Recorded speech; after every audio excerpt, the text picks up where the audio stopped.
여러분 지난 한 주를 살아가면서 빌레모서 말씀을 통해 나누었던 것처럼 여러분의 마음속에 하나님만이 주실 수 있는 은혜와 평강이 가득했기를 간절히 소망하고, 또한 지난주 나누었던 것처럼 나는 이미 유익한 자가 되었음을 고백했던 지난 한 주의 삶이었기를 간절히 바랍니다.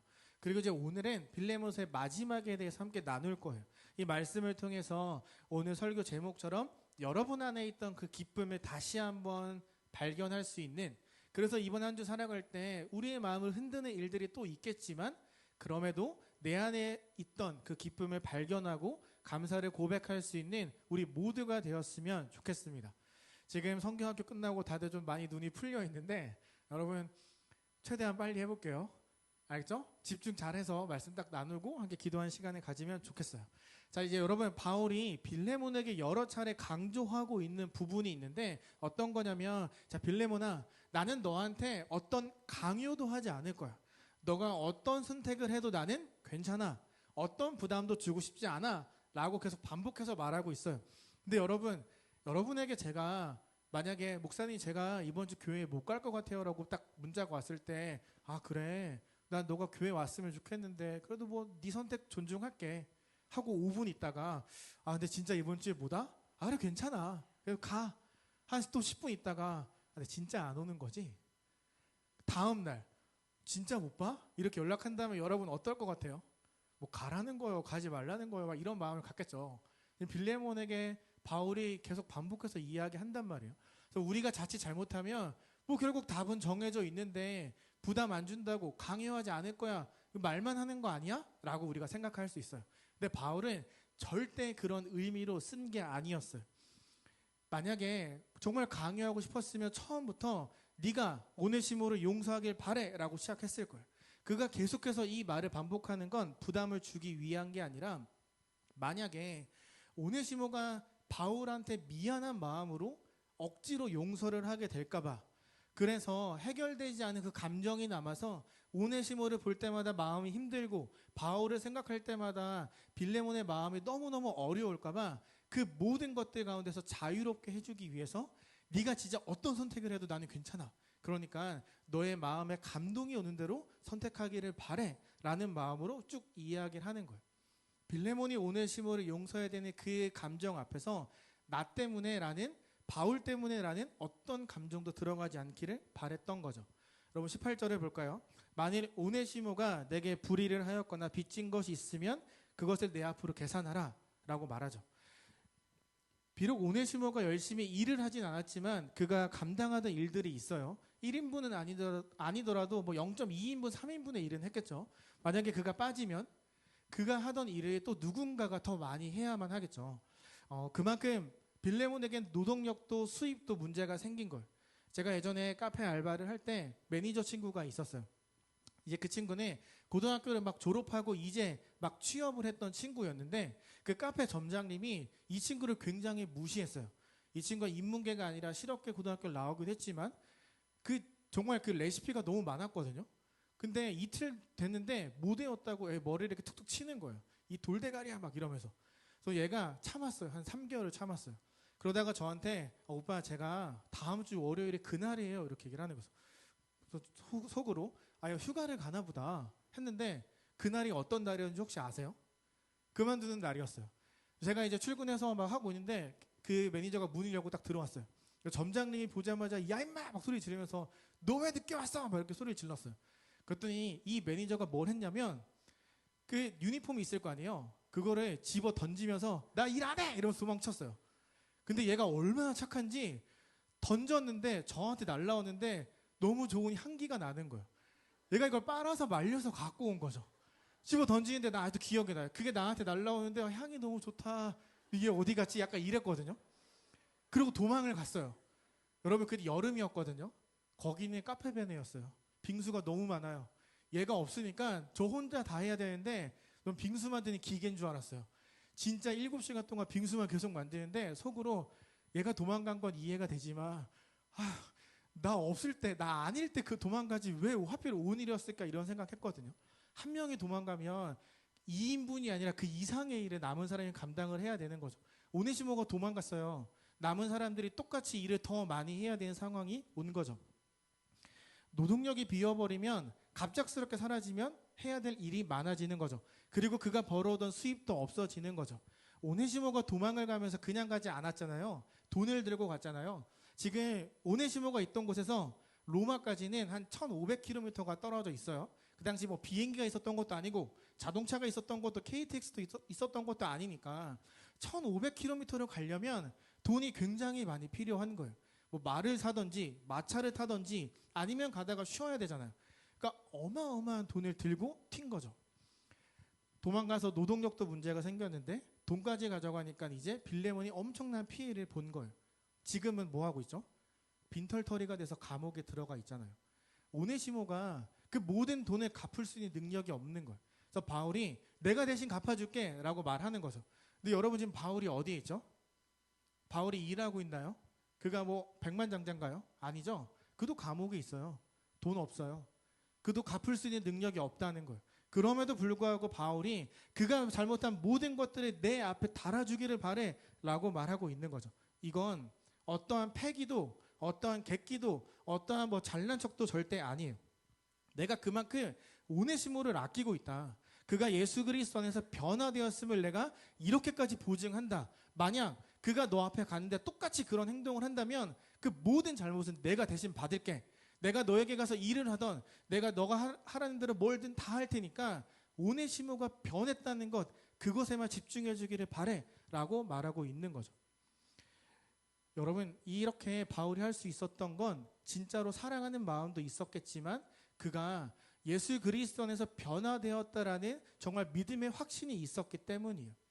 지금 사랑을 보여주고 있죠. 바울이 보여주고 있는 이 사랑은 어쩌면 저와 여러분에게 필요한 사랑일지 몰라요. 내가 상대방에게 사랑이라고 베푼 것이 내가 상대방에게 관심이라고 베풀어 준 것이 그에게는 상처로 다가올 수도 있거든요. 왜냐하면 늘 우리는 나의 기준으로 내 생각으로 내가 받고 싶은 형태의 사랑을 다른 사람에게 베풀어 주고 그것이 맞다라고 생각하기 때문이에요. 빌레몬 첫 설교 때 나누었죠.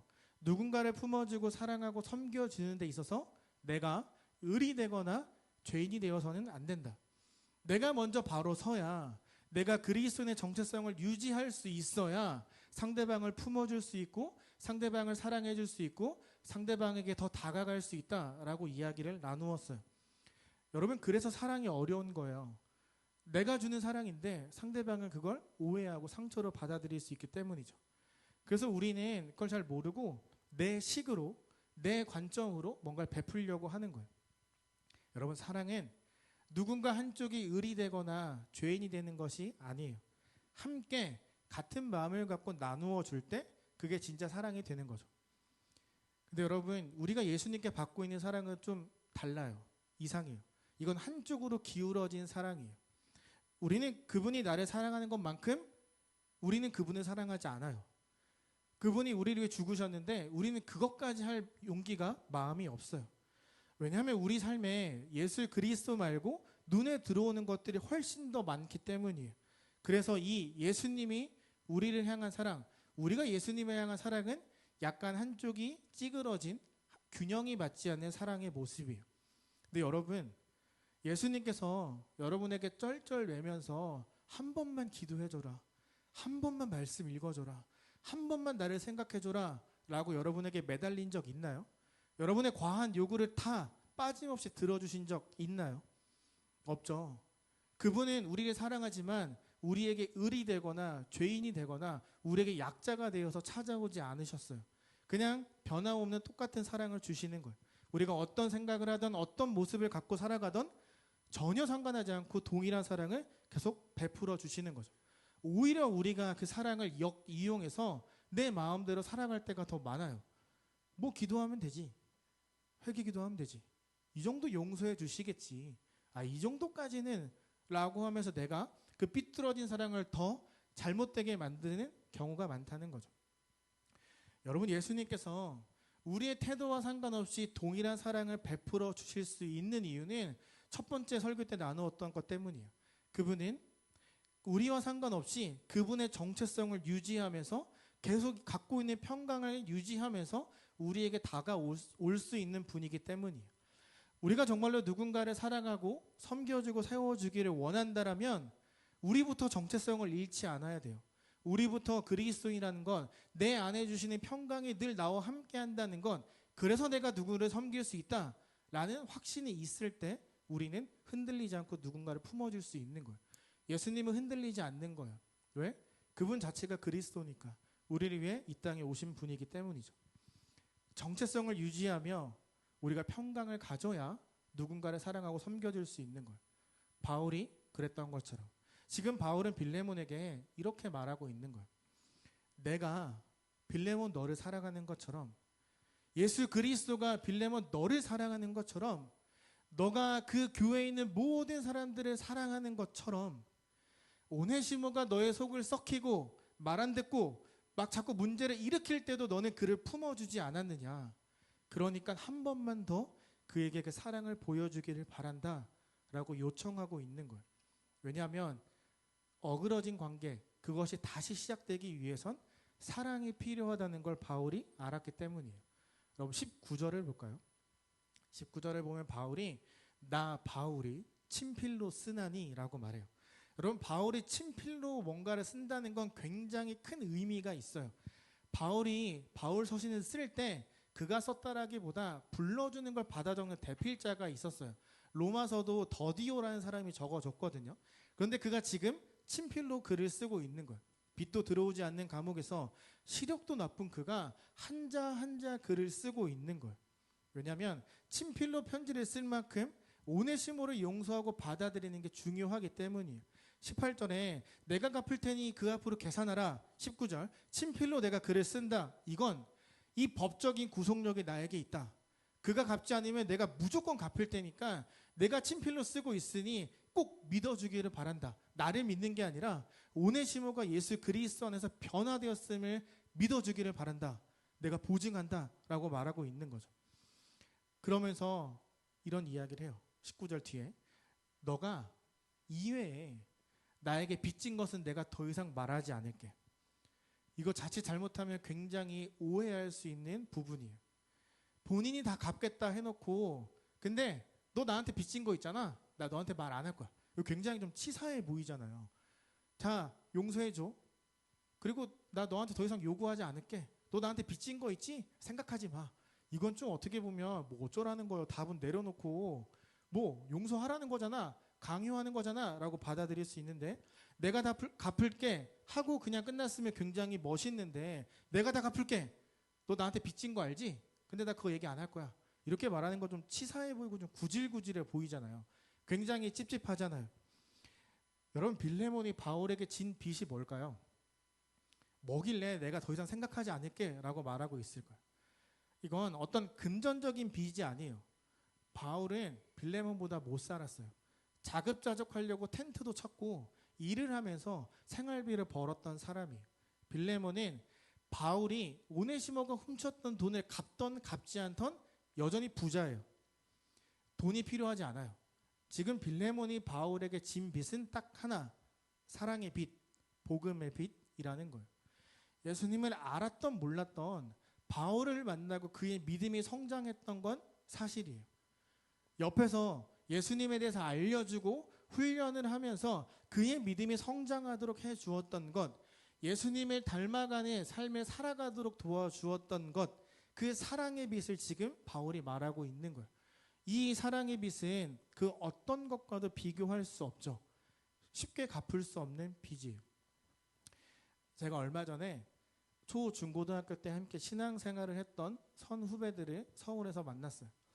밥을 먹고 이런저런 얘기를 하다가 그 당시 우리가 청소년부였을 때 그 당시 담임 목사님에 대한 이야기가 나왔는데 저희는 아무 얘기하지 못하고 먹먹해지면서 눈물을 흘렸어요.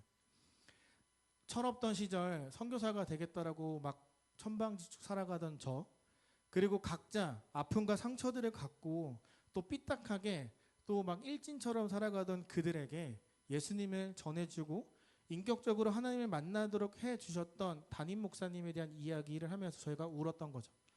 그분은 저에게 정말 큰 멘토이자 또 제가 아버지라고 부를 수 있는 또 다른 아버지와 같은 분이었어요.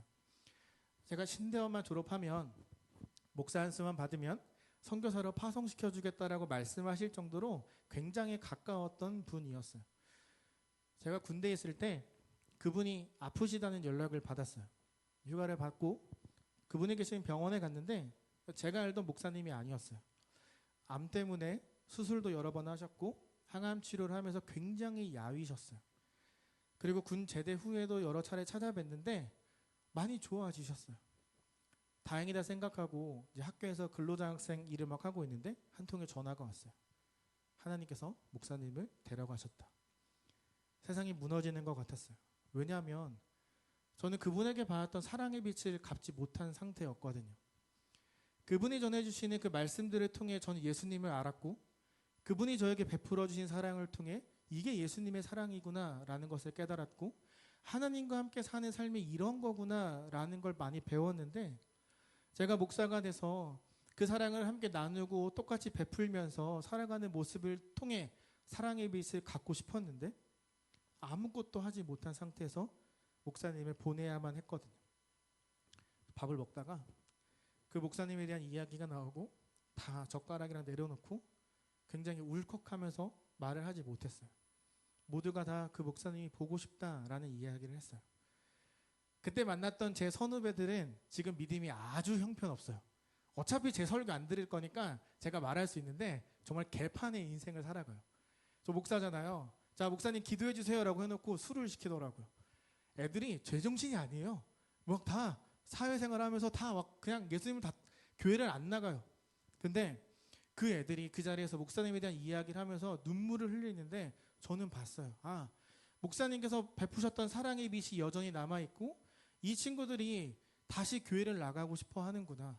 이 선후배들의 마음속에 있는 예수님을 다시 찾아가고 싶어 하는구나.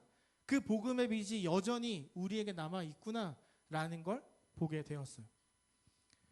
바울이 빌레몬에게 말하고 있는 거예요. 너가 나에게 진 빛은 사랑, 복음의 빛밖에 없어. 그러니까 그 빛, 내가 너에게 갚으라고 하지 않을게. 너가 경험한 예수 그리스도를 잘 삶으로 실천하기를 바래 라고 말하고 있는 거죠. 여러분, 렌스키라는 학자가 이 빛을 두 가지로 표현하는데 첫 번째는 예수를 전해주어 구원을 얻게 한 마음의 복음의 빛. 두 번째는 못된 종이었던 오네시모를 선한 종으로 복음을 통해 바꾸어 돌려보내준 빛. 이 두 가지 의미가 있다라고 이야기를 해요.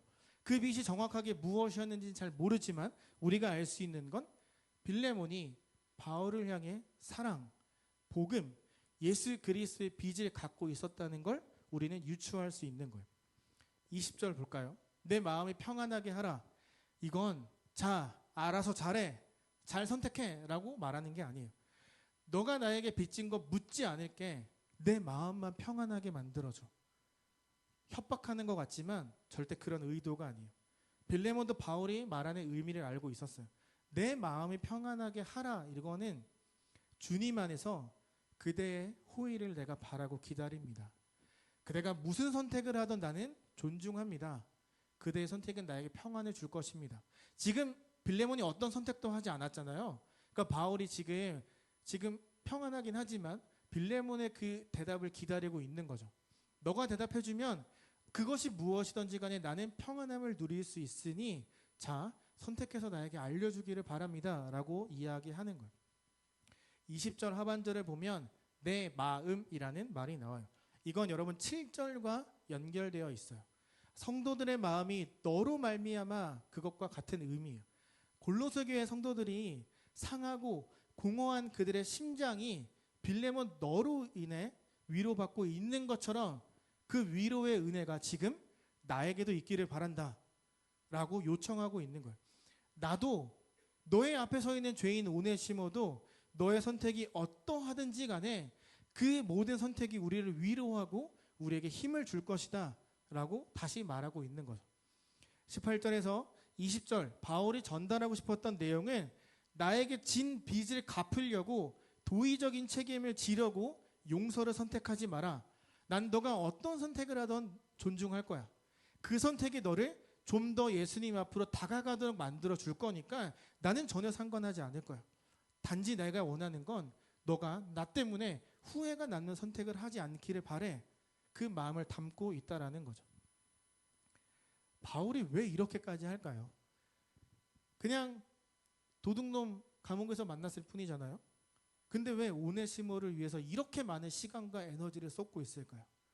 그냥 갈 때 대필자 불러서 자 받아 적어 이렇게 해서 편지 그냥 한 통만 보내도 됐을 텐데 왜 굳이 그가 친필로 글을 써가면서까지 이렇게 하고 있을까요?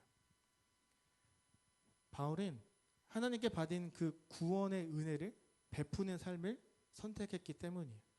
말로만 그런 게 아니라 우리 그럴 때 많잖아요. 하나님 나 이렇게 살게요. 내가 이렇게 살겠습니다. 내가 결단합니다. 근데 그렇게 살지 못할 때 많잖아요. 바울은 자신의 그 결단을 하나님 앞에 올려드리기 위해 그 선택을 하고 있는 것.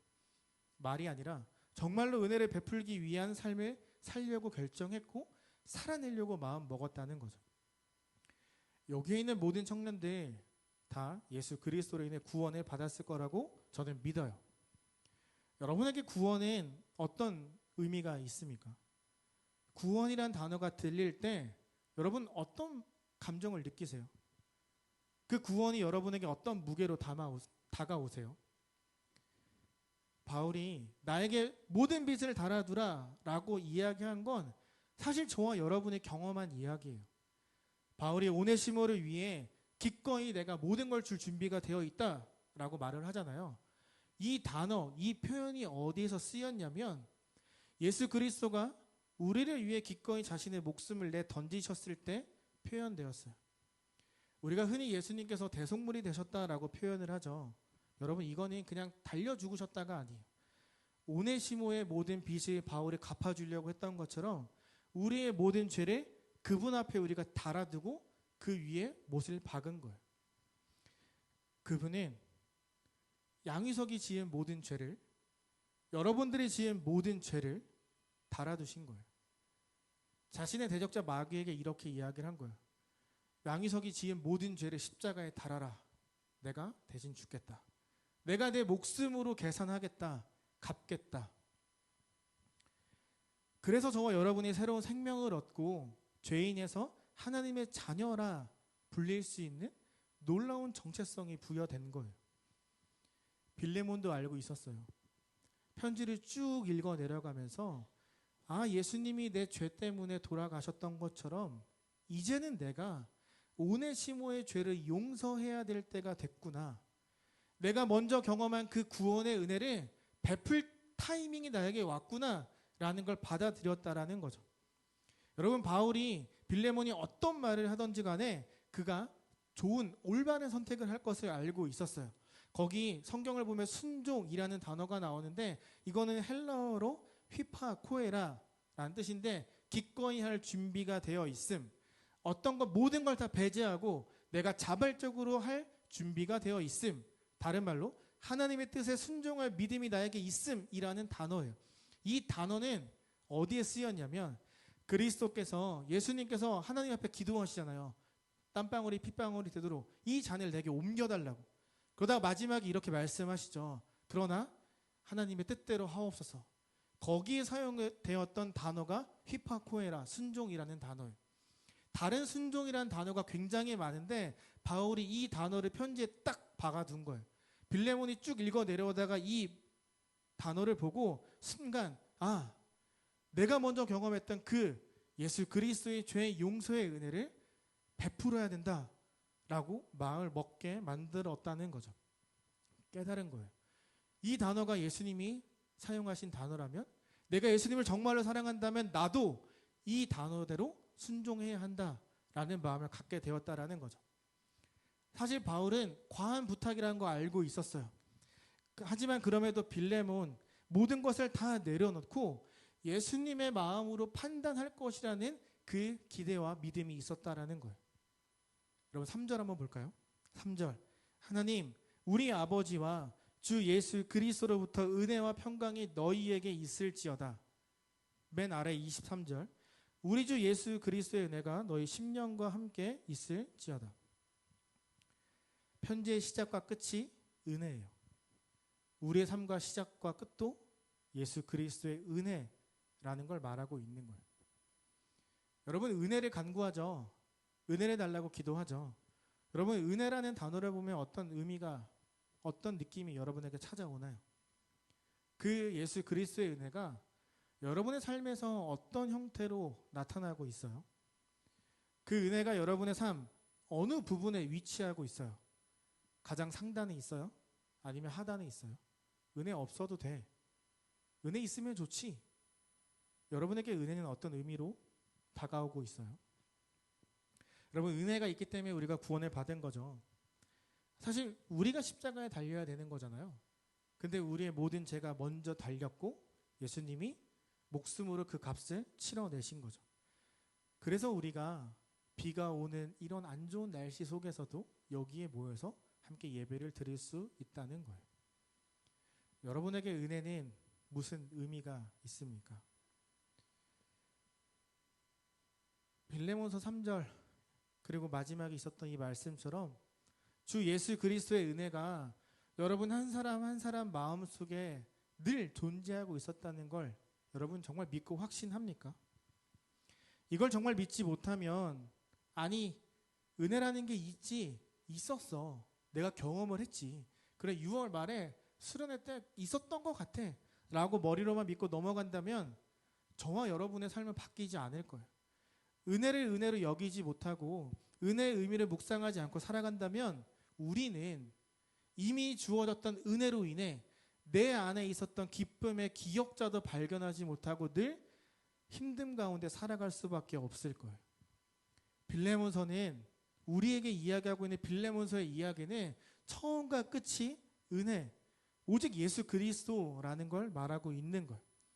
주 예수 그리스도의 은혜가 정말 여러분의 10년 가운데 있다면 우리의 삶은 반드시 빌레몬처럼 잊고 있었지만 매일매일 내 삶 속에 생겨나고 있었던 우리 마음속에 늘 존재하고 있었던 예수 그리스도로 인한 기쁨을 발견할 수 있게 될 거예요.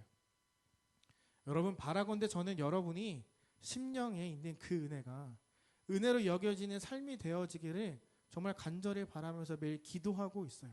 이건 저도 마찬가지예요. 저도 늘 기도할 때 하나님 내가 은혜를 은혜답게 여길 수 있도록 하나님을 하나님답게 여기며 살아갈 수 있게 해주세요라고 늘 기도하거든요. 여러분 그렇게 기도해야 돼요. 은혜가 그냥 주어지고 지나가는 것이 아니라 정말 단순히 어려운 이 환경에 내 마음에 위로를 주는 게 은혜가 아니라 내 삶이 바뀌었음에 대한 감사를 고백할 수 있는 그 모습이 우리에게 있어야만 해요. 우리가 3주 동안 나누었죠. 여러분으로 말미암아서 빌레몬처럼 기쁨과 위로가 관계 맺는 모든 사람들에게 흘러가기를 정말 소망해요. 그리고 하나님 안에서 유익한 자가 되어서 공동체를 섬기고 세워나가는 모든 청년들이 되기를 바라요. 그리고 그 가운데 은혜가 내 삶의 기쁨을 주는 정말 중요한 한 부분이 되기를 또 간절히 소망해요. 여러분 정말 몰랐겠지만 이미 여러분 마음속에 늘 기쁨이라는 게 있었어요. 근데 우리가 그걸 잘 몰랐던 거죠. 여러분 이미 내 안에 주어졌던 그 은혜 그로 말미암아 넘치는 기쁨이 나에게 있었음을 깨닫는 이번 한 주가 되기를 소망해요. 여러분 저는 이제 이번 주 수요일 날 청년들과 함께 필리핀으로 단기 선교를 가게 돼요. 여러분 그곳에서도 여러분의 삶의 기쁨이 평강에 넘친다라는 소식을 듣고 싶어요. 단 일주일이지만 저희들도 필리핀 안에서 경험하는 것들을 계속 나누도록 할 테니까 여러분들도 각자의 삶에서 주어지고 있던 은혜와 평강을 함께 나누었으면 좋겠어요. 다음 주 주일은 우리가 굉장히 멀리 떨어져 있겠죠. 하지만 전 그 거리가 문제되지 않는다 생각해요. 왜냐하면 우리 안에 계시는 성령님은 한 분이시기에 거리가 다르고 예배드리는 시간이 다르다 할지라도 동일하게 우리 삶 가운데 역사하시며 은혜 주실 거라고 저는 믿고 확신하기에 우리의 이번 한 주의 삶 그리고 다시 만나게 될 그 8월 첫 주까지 정말 우리 삶 가운데 기쁨과 평강이 매일매일 넘쳐나기를 정말 간절히 바라요. 저희도 가서 기도할 테니까 여러분들도 그러한 삶을 잘 살아내는 이번 한 주가 되기를 정말 간절한 마음으로 소망해요. 이번 한 주 은혜로다라는 찬양을 함께 묵상하면서 내 삶에 시작되었던 이미 시작된 그 하나님의 은혜와 내 안에 감출 수 없는 기쁨을 누리는 저와 여러분 되기를 소망하며 예수님의 이름으로 축복합니다.